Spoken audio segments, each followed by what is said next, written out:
The knight is probably the most complicated piece in the game of chess. From core chess memes to hidden moves nobody finds on the chessboard. We are going to be wondering today, how does the knight move?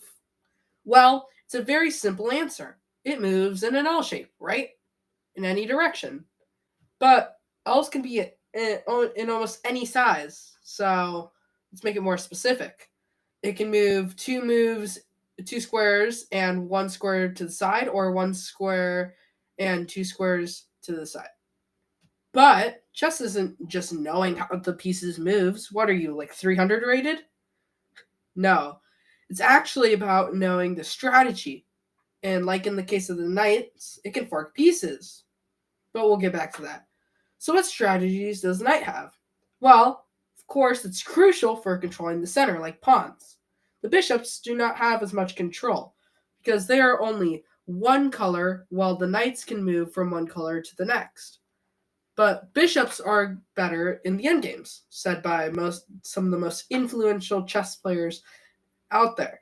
And they're not wrong. They can be better than knights in some endgames. But also, the knights can be better in some situations because the bishop is stuck on one color while the knight can move on two colors. So why do people say the bishops are better in the endgames? Because it can move all the way across the board, which is great and is better than the knight in some situations rather than others.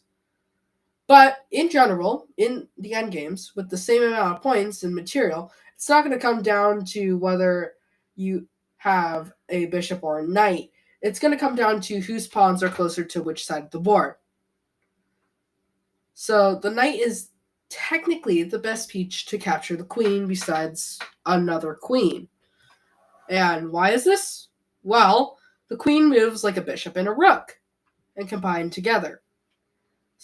So what other pieces besides the queen can take the queen, well, the king and the pawn? But they're both super slow. They can't move halfway across the board like the queen can in one move. So while the pawns are storming in on the A file, the queen can just move to the F file and there's no more threat towards the queen. While the knight can jump over pieces to attack the queen. The knight also has some of the most strategy in the game. In top level chess, sometimes you see the best moves are like absurd rerouting to the back rank of the knight. But of course, it is the best move in the position.